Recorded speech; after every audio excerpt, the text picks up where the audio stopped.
I'm your host, T. Mitchell Bell, and you're listening to Acoustic Songs live from WNJR in Washington, Pennsylvania, Washington Jefferson College.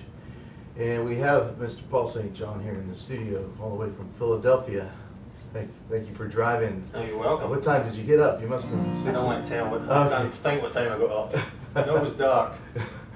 So, Paul, you want to dig in and play a tune for us? Yeah, ask people to just kind of Kick shake it right off. Yeah, this one's called Ain't Got Time to Waste.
Very nice song, man. I like that. Thank you. Made My Bed, Gonna Lie in It. Is that the title? Or? And now it's called Ain't Got Time to Waste. Ain't got time to waste, but Yeah, but that's the crux of the song is, yeah. nice hook. Yeah, yeah. Thank you. Yeah. I wrote that one about a year ago. And then with a lot of my songs, I've just over a year ago, I started bringing the harmonica into the song. So Oh, okay. that one was written without the harmonica, as a lot of them have been. And then the last year, most of them have been written with the harmonica. So sometimes I'll get the hook from the harmonica line and the song will present itself.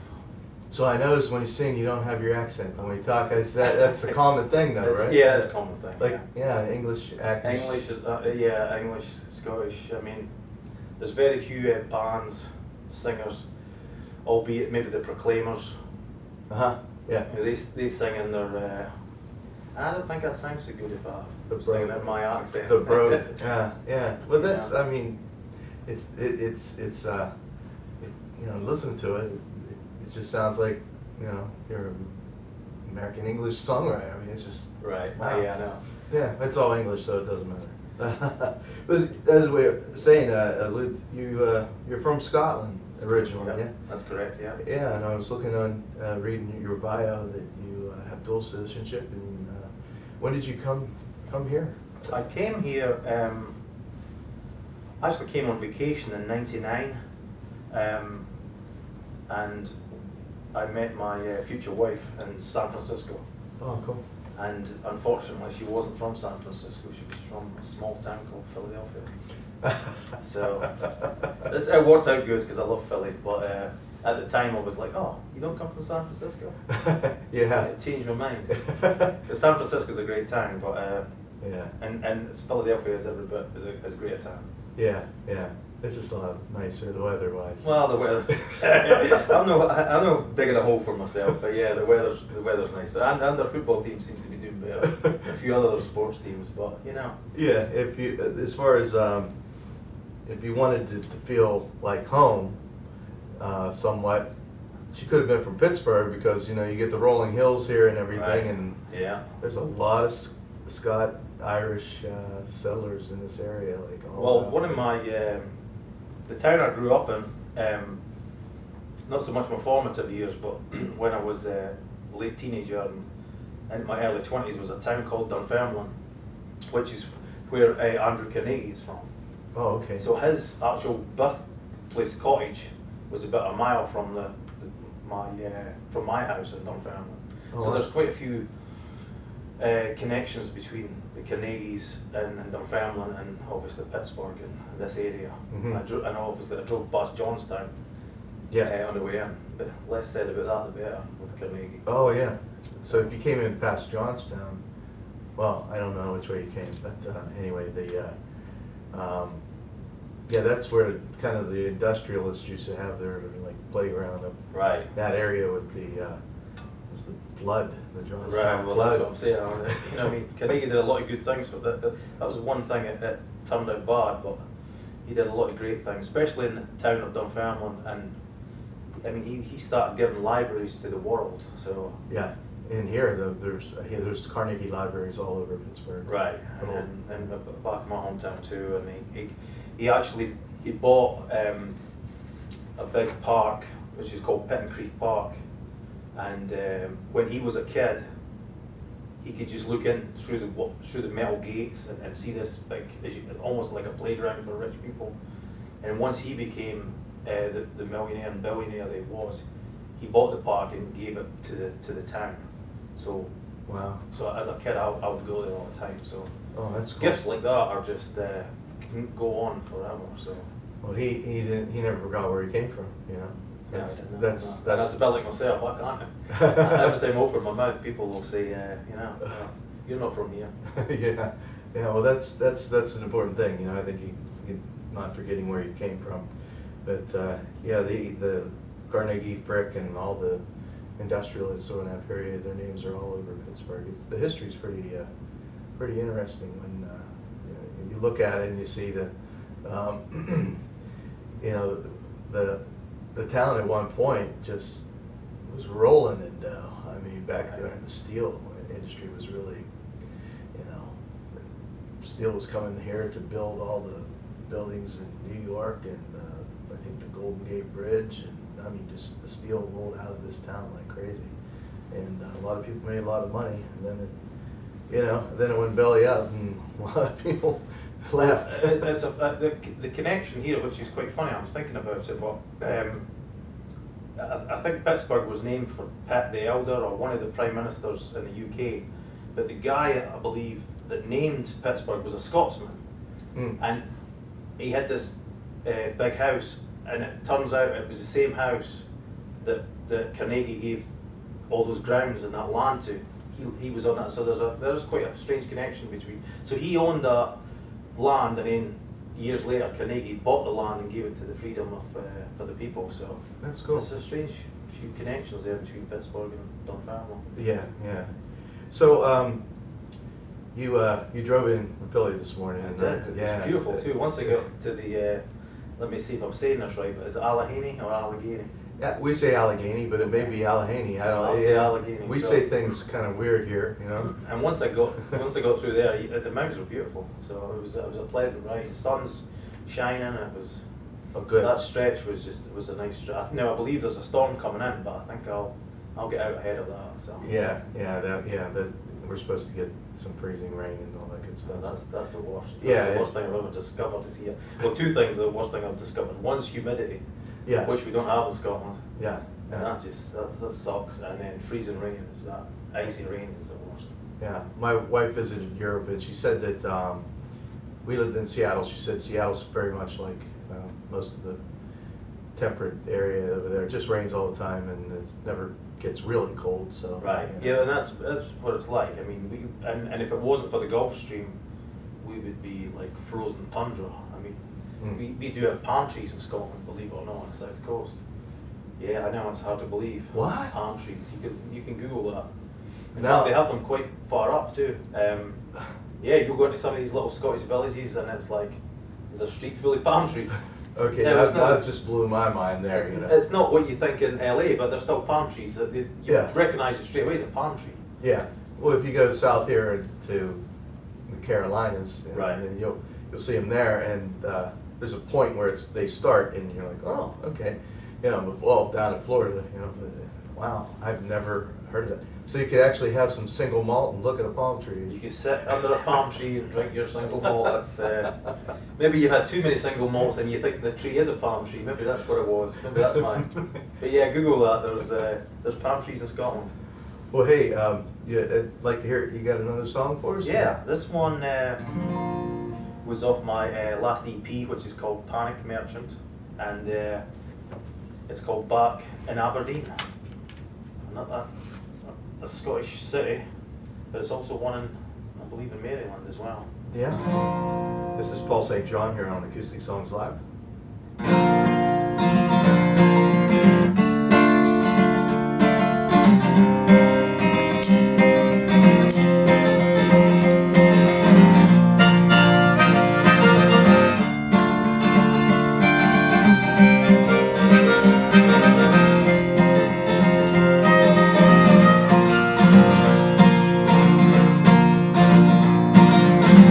I'm back from California. I'm here in your doorway. I'm trying to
much I know.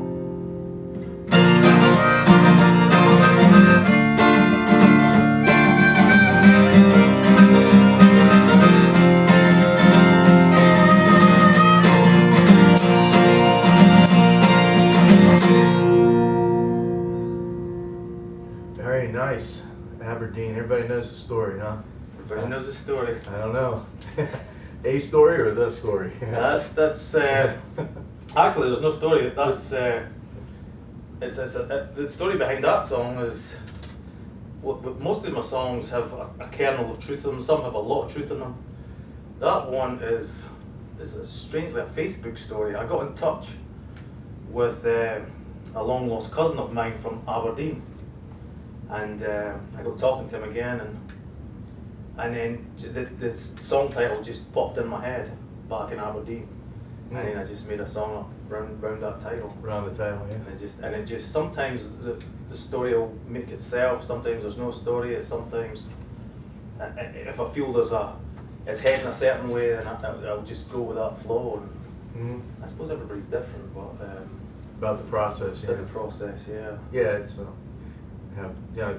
for me, it's like driving in the car. It seems like, I don't know why, but when I'm driving in the car, that's the best time. I always want to keep a recorder or something near me because the ideas just pop in my head. Yeah, well, I got an idea about a song about mountains when I was actually driving up here, so Yeah. that's going to be in my head now. So it's true, that happened to me on the way up here. I think it's because you're really just doing some type of automatic thing, like almost what driving is just it's almost meditative in a way, and then your brain gets creative while it's sitting there. It's like, hey, I'm bored. Let me figure something out. Right, yeah, that could well be what it is. Well, I was looking at the liner notes, and that was really cool. You recorded this on a 2-inch analog tape machine Yeah. with a vintage Neumann microphone. So Yeah, it was pretty cool. yeah, I'm looking forward to hearing that. I've heard the stuff online, but the analog. Right, it's recording. completely different from what I've done before. The other stuff is much crisper and clearer, and this definitely has a tape hiss, and Yeah. it was just interesting. And I tried to showcase just somewhat would almost be like a live show, which is just me and the guitar and the harmonica. Yeah. And now I've added tambourine. Yeah, I heard that. Yeah. somewhere. That's a work in progress. We'll see how that goes. But I've been tapping my foot for a long time, so I thought, well, if it's working, I was able to put something on it, make it work. Yeah, they sell those little porch thing. I mean, it's kind of like a bass thump, more like a blues, I guess. Right. That steady blues thing, And I've had one guest in here that did I think I was telling you, Right. the bass drum and the tambourine at the same time while she was singing and playing, and I just was like, how the heck do you? Right.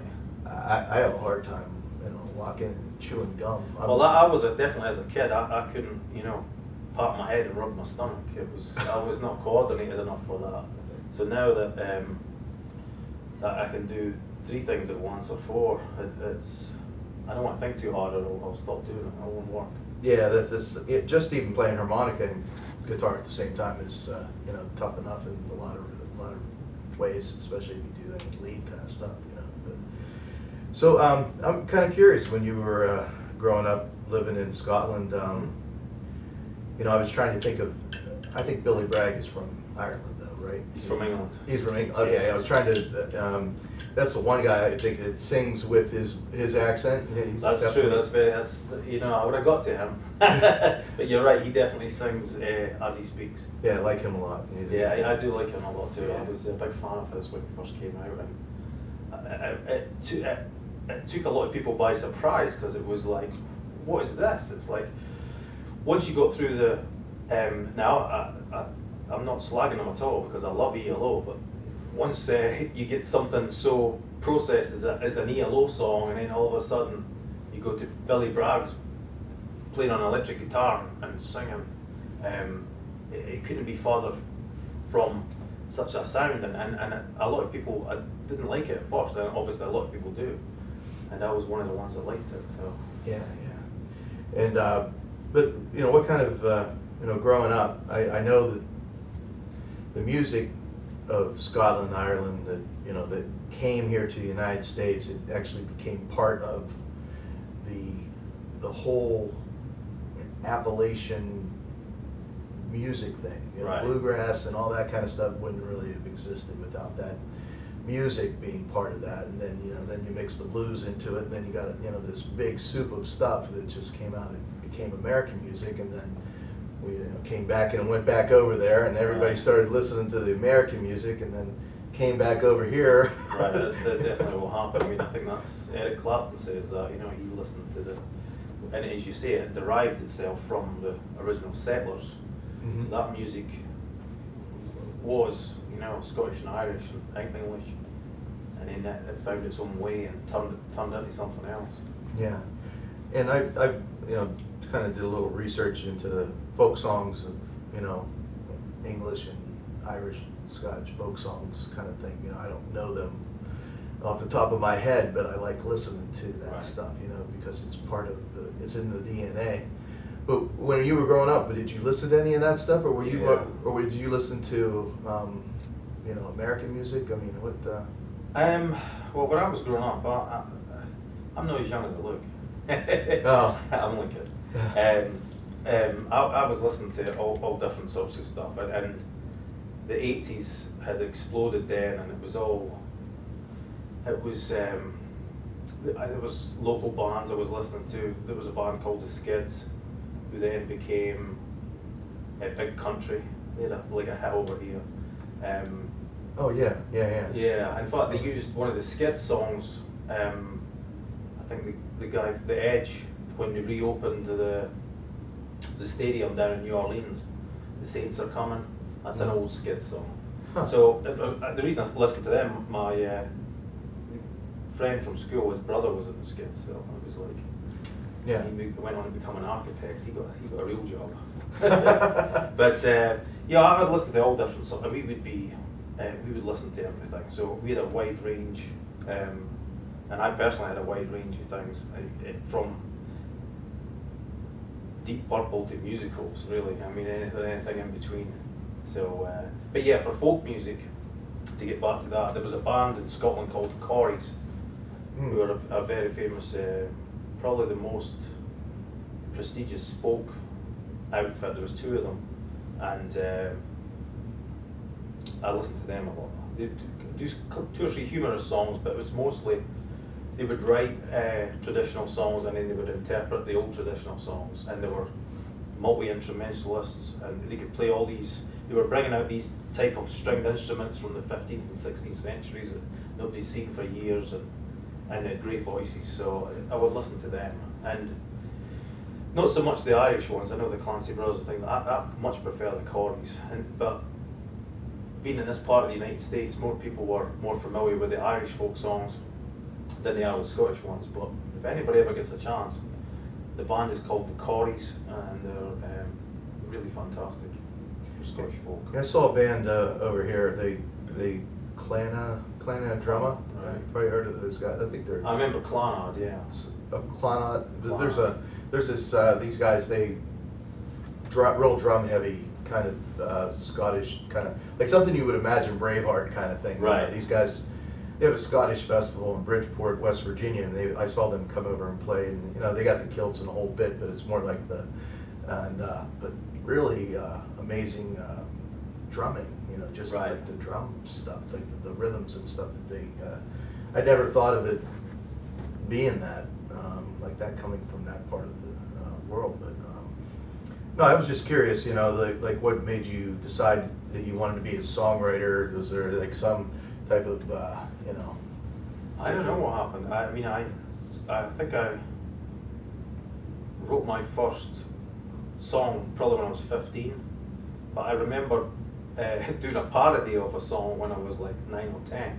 Doing part of what? Doing like a parody, almost like a Weird Al Yankovic type thing when I was in Okay. 3rd or 4th grade. I got you. I got you.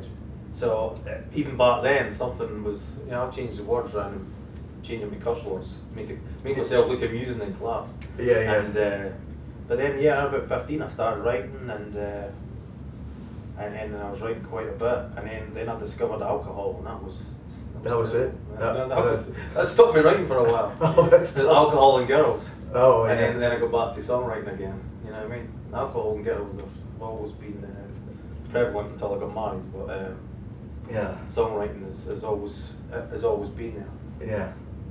Yeah, I think I saw William Styron one time, and he was talking about writing, and he said that's all he needed was a glass of whiskey to get him started, writing a book, Right, you have a friend like that who he sits down and has a couple of glasses of wine, and at the time he had no kids, and I've got 5 kids, so I don't have the time just to close the door and relax with a glass of wine or a single malt and say, well, now it's time to write. I just have to write on the go whenever I get a chance. Yeah. And that's not often easy. And in fact, the reason I got that I've been so prevalent in the last couple of years, I wrote about since 2012, probably close to 100 songs. And Wow. the reason for that is I used to be in a band in the UK from in the mid 90s to 97. Then I got sort of sick of the music scene and I gave it up completely. In 99 I met my wife, and then I started a fresh year, was working all the time. End of 2011 I tore my knee, my meniscus went. Oh, So no. it gave me 6 weeks on the couch to recuperate. Picked up the guitar, and for anybody that's been away from the guitar for a long time, if you get a chance, you just pick it up. And then I said I'll start doing some Scottish and Irish songs. Got into that, liked it, and I was like, let me try and play some of my old songs from the 90s. Did some of that, and then all of a sudden, then a song came out, Mm-hmm. and it was like, oh, I can still do this after 15 years of being away. Wow. And then another song came, and then it was like the Johnstown flood. They all Like came. a flood of It's like, love, yeah. it was like I think 2012 there was 40 something songs, and then 30 something songs, and then 25. It's worked out to be 100 songs in the last 2 years. Wow, I don't know, I almost want to go tear my knee up or something now, I don't know. Well, hey, in case I'll give you one of those ones right now. Yeah. In case you just joined us, you're listening to Acoustic Songs live from WNJR studios here in Washington, Pennsylvania at WNJR College. And I'm your host, T. Mitchell Bell, and we have Paul St. John from Philadelphia by way of Scotland here in the studio, and he's been playing and we've been talking about his music and his background. And you want to do another song for us? Yeah, I'd like to do this one. This one is off my first album. When I came back to do this again, the album's called 11, and this song is called Summertime.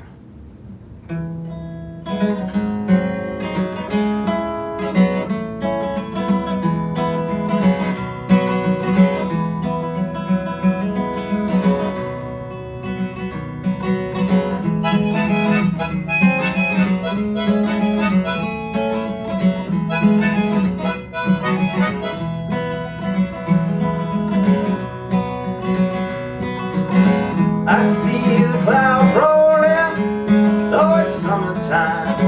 I like to stay with you. Ooh. I see the wind blow a storm in the summertime. I like to stay with you. Ooh. You're the reason I love this season. I'm gonna spend it with you.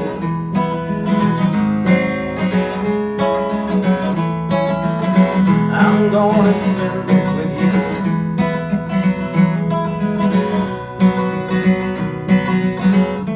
Wish the clouds would just disappear and take a holiday.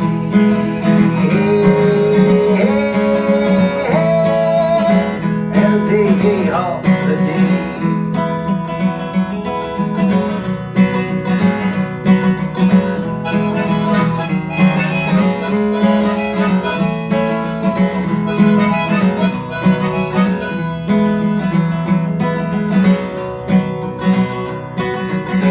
I see the clouds rolling, though it's summertime.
clouds would just disappear and take a holiday.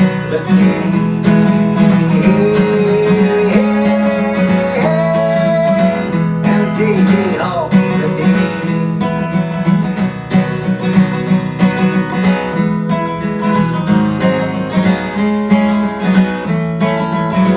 And take a holiday.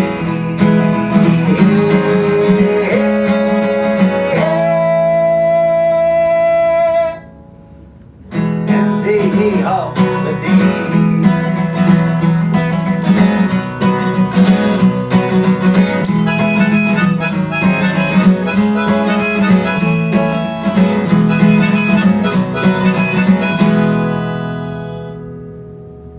Awesome. Yeah.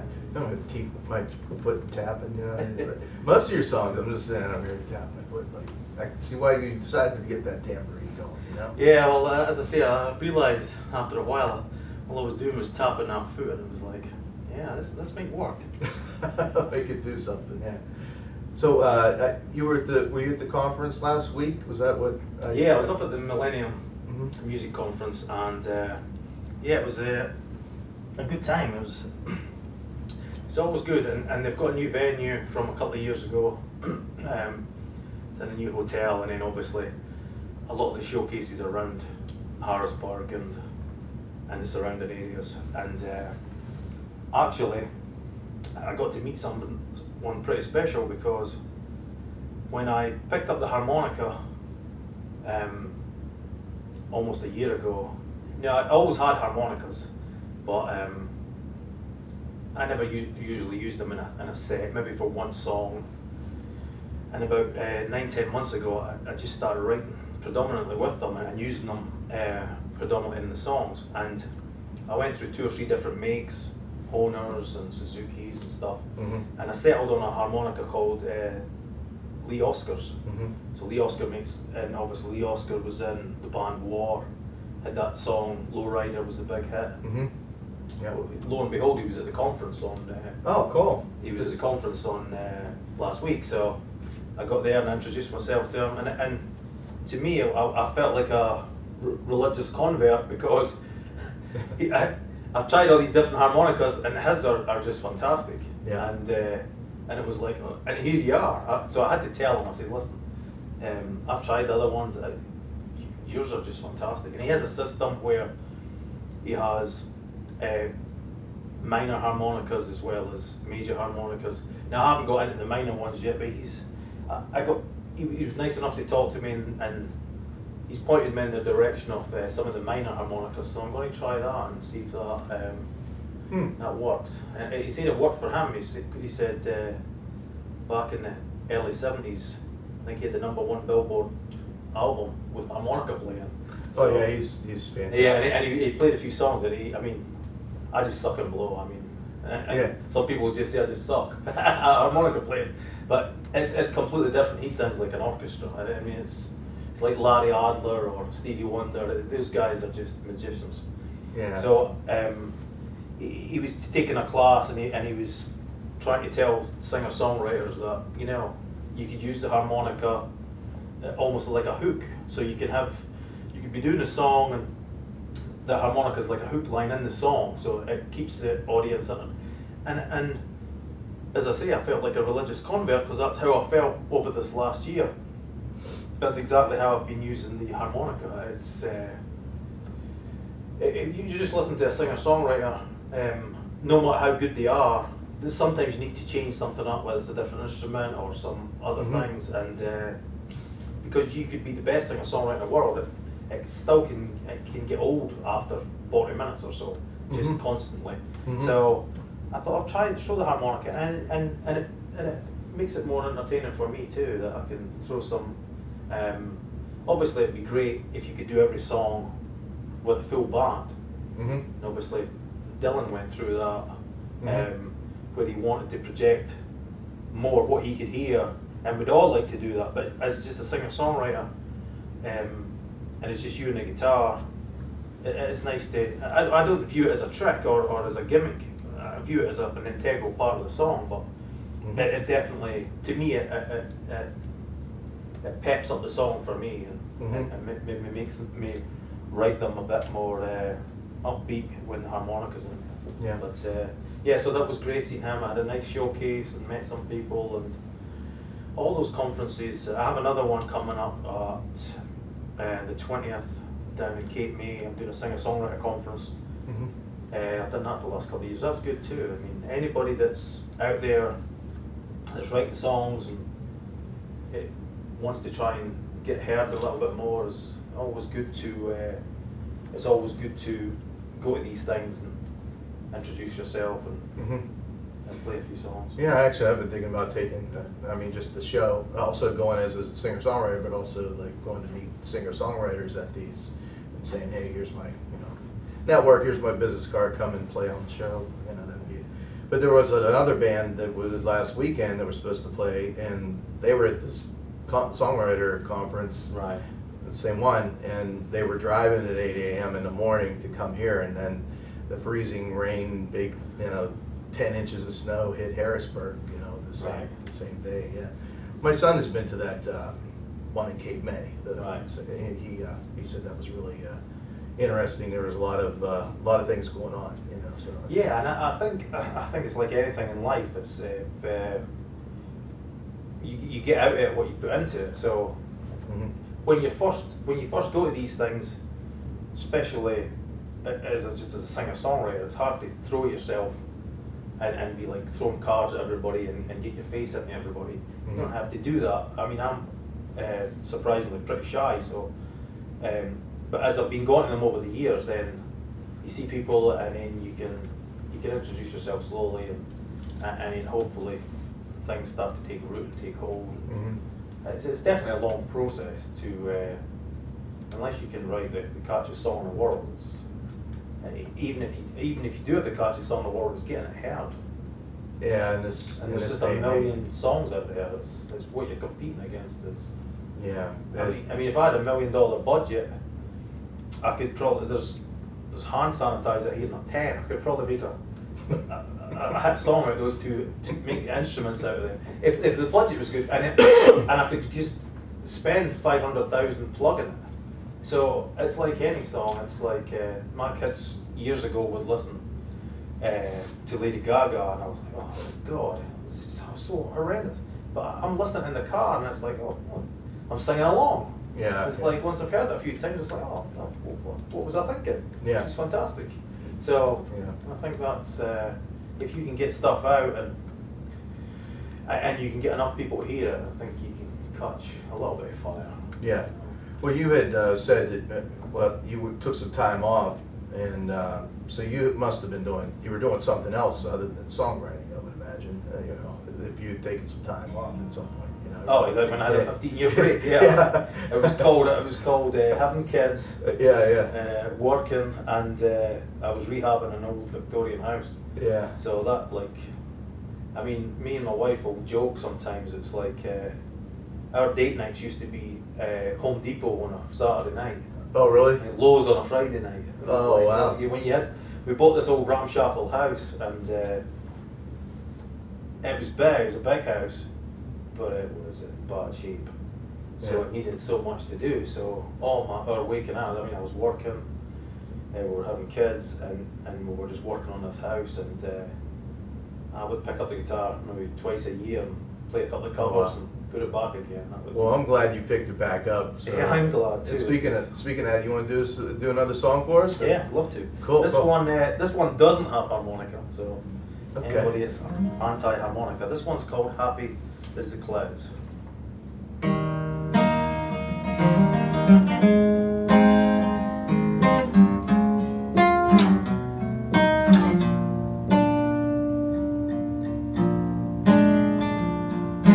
Happy as the cloud in the morning time, blocking all the sunlight from the sky. Happy as the cloud in the morning time, get themselves a place before I rise.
that off of? That's nothing yet. Oh, that's the new one, I just huh? wrote that at the end of last year, so Oh, that's the cool. next one to go in the studio to get some work. I just Yeah, I saw that, Great North Road is the next single, which it comes out in April. Now it's a complete transformation from the EP I just put out in October, which was just stripped down and live guitar and a little overdub with a banjo.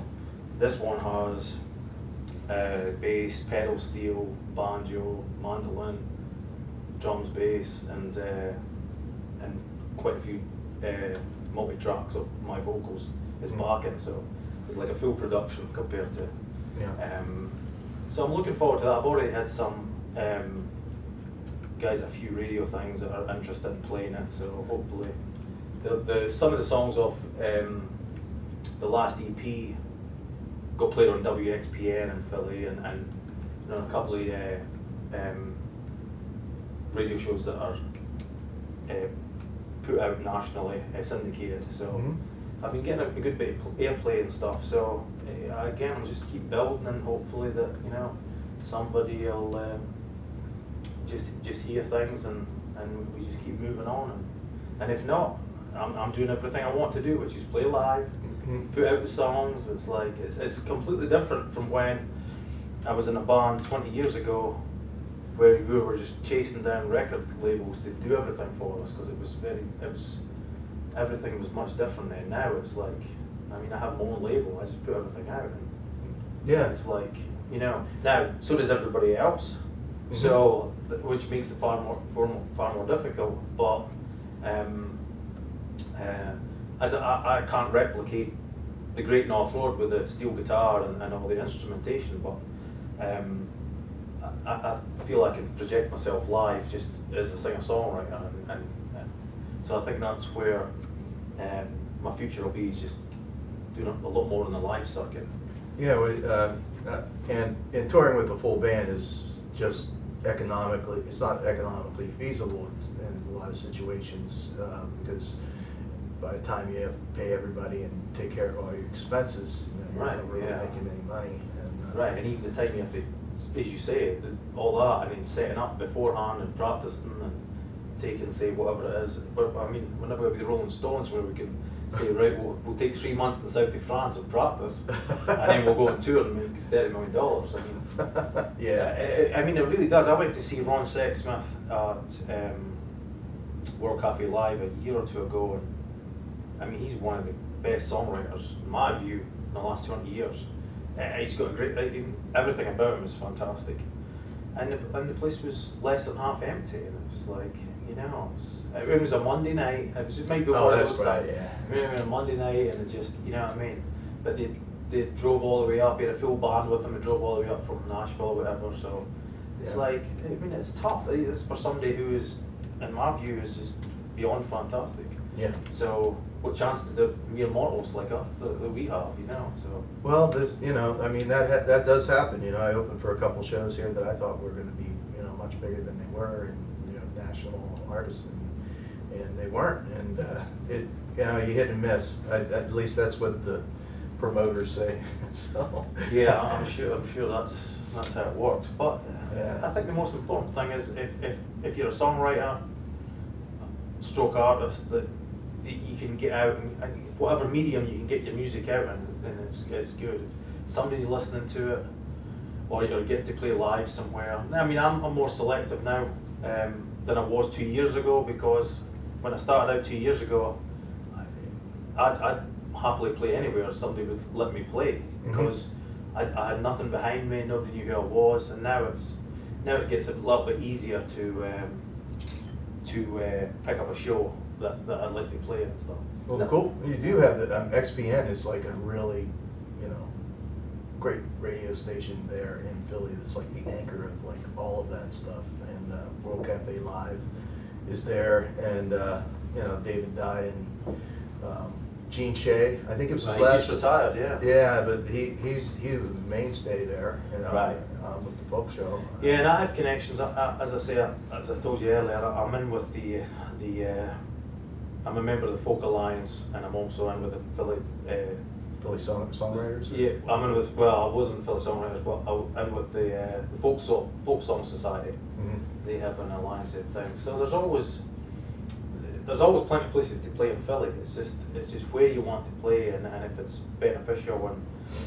And as I say, I have 5 kids, and it's not always easy So to do say I. run Yeah. if I get. Yeah, 2 older and 3, yeah. Right. So it's so you know where I'm coming from. It's hard just to and I'm working too. So it's like Mhm. it's finding the time to. And what I've found now is, like this year, as I say, I wrote 100 songs the last 3 years. Now I've set myself a target of 12 this year, 1 a month, and it's like, because when I was writing, I was off. Although I was off for 6 weeks, then I ended up being off longer. So I don't want to sound like I have the secret to everything, but I was staying home. That's why I was writing 40 songs a year, Yeah. because I had 40 hours a week to do it, not because I'm great at it. It was almost like a full-time job for a year. Yeah. So now that I'm working full-time, if I could do 12 a year, I think that's, and now because I have such a pool of songs, what I'm finding is I'm dipping back into that pool and looking at them Yeah. almost as an artist, looking at a songwriter song and then saying, maybe I could do this with this, or Different arrangement or something. Yeah, different arrangement. Yeah. The harmonica could go on here. Like Summertime never had the harmonica on it. So I'm looking at things like that, and I have a couple of publishing deals that nothing has panned out as yet. So hopefully, one commercial, one TV show could just be, the stepping stone I need. A lot of people. That's my son has been on to some of those conferences about in writing. He had a song placed in a movie, and it just it's like the only. It's kind of like what the record companies were, what they used to be now, because getting a placement in that, people go, well, who's that? And then they find out who you are. And I think it was like, even remember the Volkswagen commercial with Nick Drake, Pink Moon song, right? People I didn't know who, I didn't grow up, I wasn't into that Right. kind of music during that period. I didn't know who Nick Drake was. But then that opens the door, then you find out, oh wow, he's doing a lot of great stuff, and then you find other people from that too, So, yeah, I think that might be, that's a good. Yeah, and way to with think. Nick, I did know. Nick Drake was probably more prevalent and more known in the UK than here. So I did grow up and I knew Nick Drake, loved his music. But the thing is, it's almost like an artist like Van Gogh. He wasn't successful in his lifetime. It was after his life was over. And I'm not saying I can't wait till I'm dead so that I can get a hit song in a movie 40 years from now. But what I'm saying is, if you do something and write it and put it out, and it's a piece of art, even though it might not hit today, it might hit 6 weeks or 6 years, or Yeah. Nick Drake's position 40 years later. Yeah, well, the cool part is that the time that we live in right now, we can actually put it out, and there is a distribution thing called the internet that didn't exist, 25 years ago, where people were just making 4-track recordings on cassettes, which actually they're coming back again. I saw that people were like how the vinyl things are, like cassettes are coming back again, and I'm thinking, why? Cassettes were always a pain, yourselves. You fast forward to the song that you go past this one, and then you take it out the deck, and the spool would be out. It's like, this is the worst. And plus, one of the things I did making some of those 4-track cassette bouncing tracks and the hiss and noise and all that kind of stuff, that the compression that takes place when you do that. And I still have some of those, and I go back and I listen to them. Sometimes there's like, oh wow, that's cool, I just recorded stereo live or whatever. But some of the stuff, I'm like, what the heck was I thinking? Listen to it and you're like, I can't listen to that now, Well, when I moved here, I brought a lot of my old LPs over, and in my garage now we have a pool. My garage at my house is like the fun house, because it has is a real life-size skee ball machine and a pool table, and we have a stereo deck set up. So, and all these old albums. So it's That's cool. we used to go out there, and me and my wife, and play pool and just put the vinyl on. That's cool. You know, so it's fun. You know? Yeah, it's like having your own little mini bar there, huh? Yeah, oh, we have a bar there. Yeah. Did I forget to mention that? Yeah. we have a little bar there. It gets dangerous at times. Well, so Paul, it's been great having you. We've got like time for probably one more song, and people should go to your website. That's paulstjohn.com. That's right. Yeah. Just like it sounds, paulstjohn.com. And what do you have coming up? Do you have anything going on in Philly that's coming up? I have nothing. I'm waiting on a few big shows coming. I'm waiting on word on a few big things. Okay. But, I have the Kate May singer-songwriter in 3 weeks. yeah.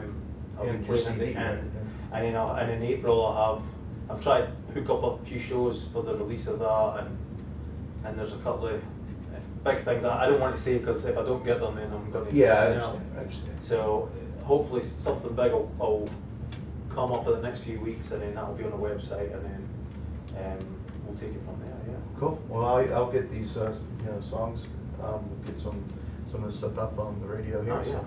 Well, this And one, you come this back one, yeah, I'd love to come sometime back. and come back to Pittsburgh, and I'm sure there's probably places here that you Yeah, there would, if there's anywhere anybody that's listening or yourself knows it, I'd certainly love to follow in Andrew Carnegie's footsteps. Yeah, yeah. This one. Now this one is it's funny, when I got the notification that I was coming to play here, Mm-hmm. it spurred me on to write this song.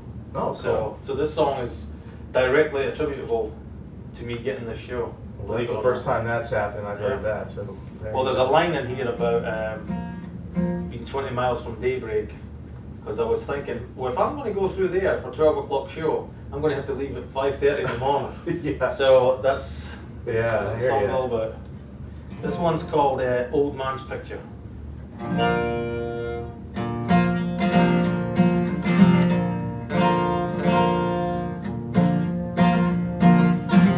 I see an old man's picture, getting slowly richer, getting richer by the day. And I'm a slow ball pitcher, keep your fortune, mister, or I hit you in the head.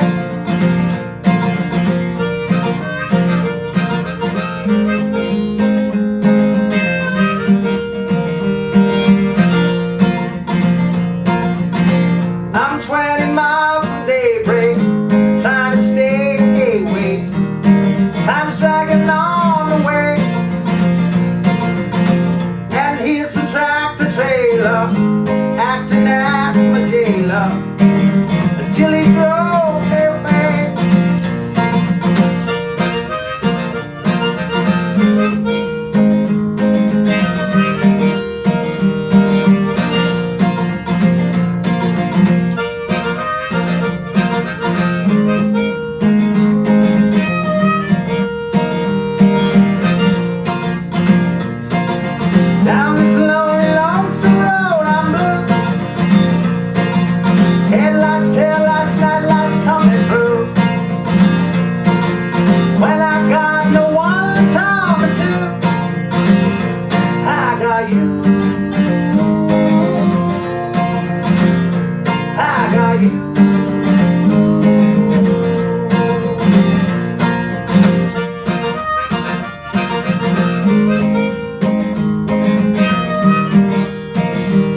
got you. I got you.